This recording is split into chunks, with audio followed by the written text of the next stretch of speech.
We will cover a couple of things in this lesson. The first is about data type casting. It means that one data type can be casted into other data type if allowed. For example, int data type can be converted into a float data type or vice versa. So let's define a variable x as 20. If we print that, it is printed as 20 and we know that it is an integer. I can assign the value of x to another variable, for example y, but if I want to make y as float data type instead of int, I can do that by using float and passing in the variable x. Now if we print both x and y,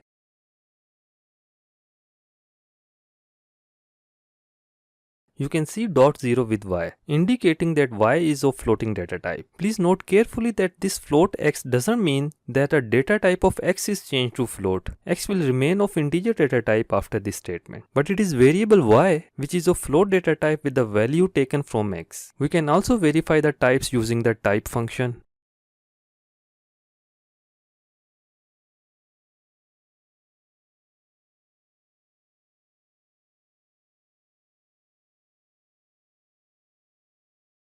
However, if I do it like this, now it means that x will be of floating data type and the value will be 20.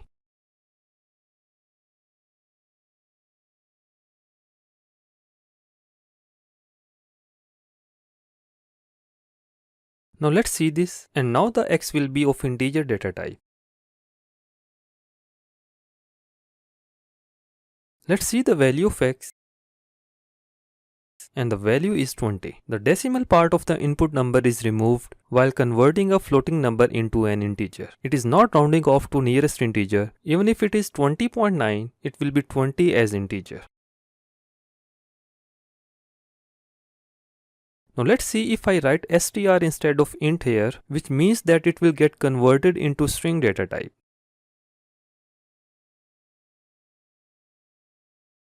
The value is 20.9, but that is not a number but a string. You can also verify that by concatenating another string with that. There is also possibility to convert a string into a number. X is 20 but as a string.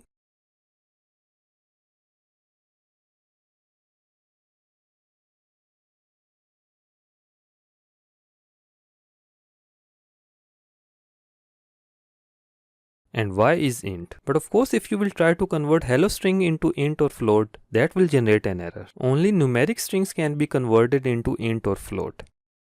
Now let's see lab session 3, which starts with the tasks. The first is very simple one, where you need to take two numbers from the user and have to print the percentage of one with the other. Note carefully that the sample output means that the given output is one of the possible outputs of the program, because user might enter some different values. So if user enters 20 and 30, this should be the result.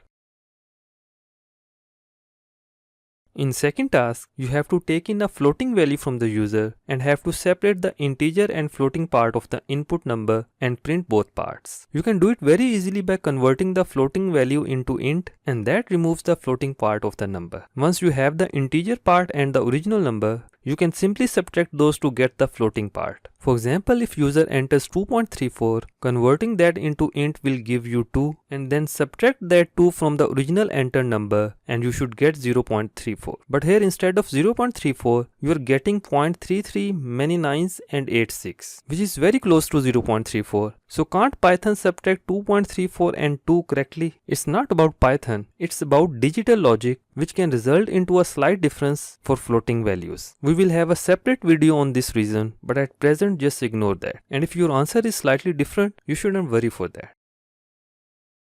The third task is about taking 3-digit number from the user. At present, we will assume that user will enter a 3-digit number. But later on, we will see how we can check if user has actually entered a 3-digit number or not. And if not, how to ask him to re-enter the number until it is a 3-digit number.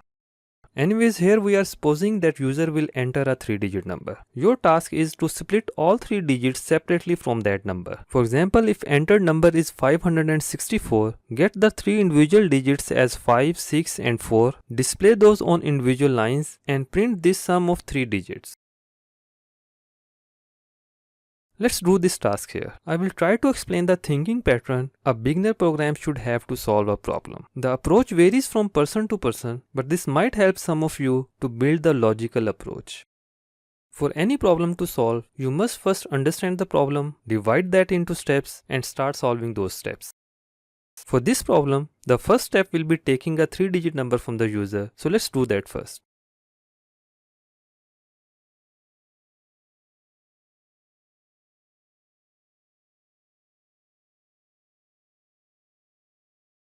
We don't know what number user will enter. As a beginner programmer, it will be better if you start the next logic by assuming a 3-digit number and developing the logic on that. So let's comment this line and consider some value of x, for example 385. Now in next logic, I'll use x instead of 385 so that if x is some other value, the same logic will work on that too. Alright, so with x as 385, I want to get 3, 8 and 5 separately. Let's first take out 5 from 385. We did that previously in a review question, and I hope you remember that we can get the unit digit by applying remainder division by 10. So a will be 5 after this statement. X is still 385, we got 5, and somehow we want to get this 38 from 385, and then we'll split that 38 into 3 and 8. So let me write that here as a comment. So which mathematical operation can give us 38 from 385? One way can be if we divide 385 by 10, we will get 38.5, and if we convert that into int, we will get 38. A second way can be using the float division by 10, which converts the division result, which is 38.5 here, into lower integer, which will be 38. So let's use float division here. Let's first verify if we got 5 and 38 correctly.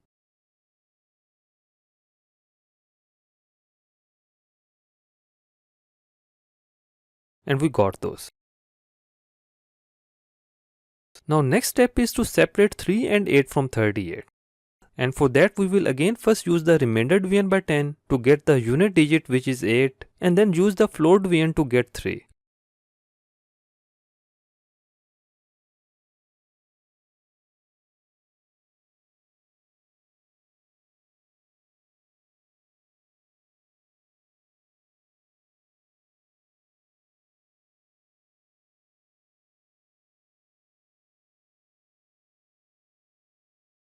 Let's print the 3 variables.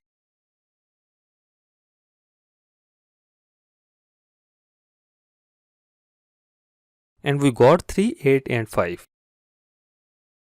Please check carefully that instead of using a new variable y, I can use the same x here, as we do not need the original number again.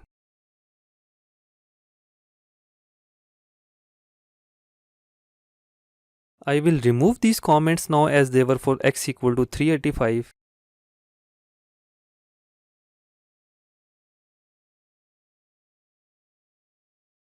And let's uncomment the first line. Now the program will ask for the input. Let's enter 298. And the 3 digits are separated correctly. So we did the major job, but we have to print the sum equation as well. I will change this order as of the required output, and now let's print the sum equation.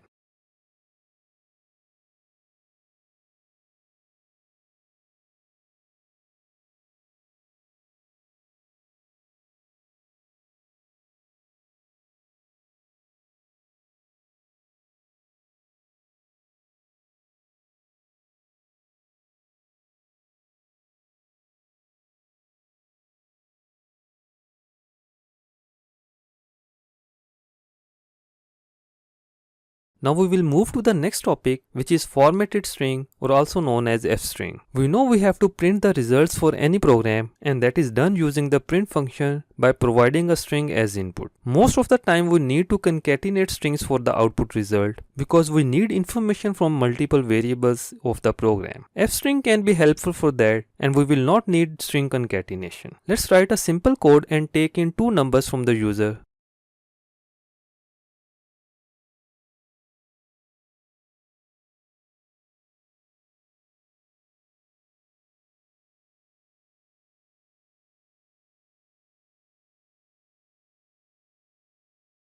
Let's just print the two entered values as an output message.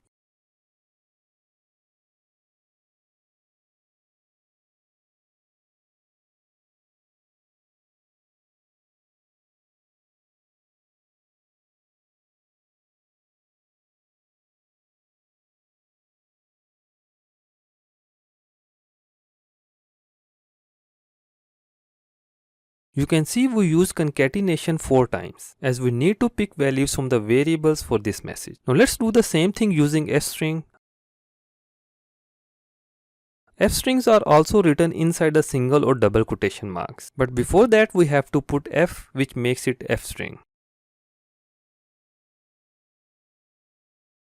Now to take some value from a program variable, we do not need to end this string here and concatenate to the variable value. Instead, within the same string, we can write the variable name inside the curly brackets.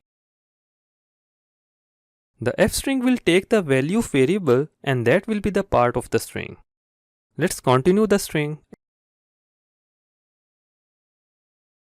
And again for the second variable, we can write that inside the curly brackets.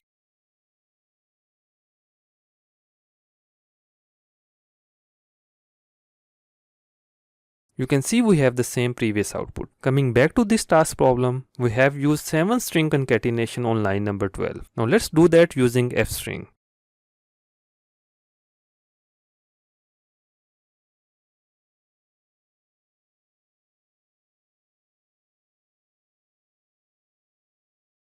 We can even write a mathematical expression inside the curly brackets.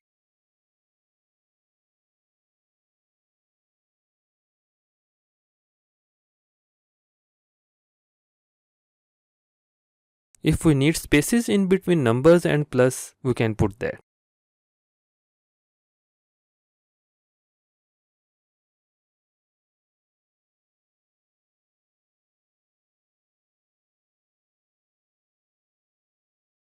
So that's all from this lesson. Thanks for watching.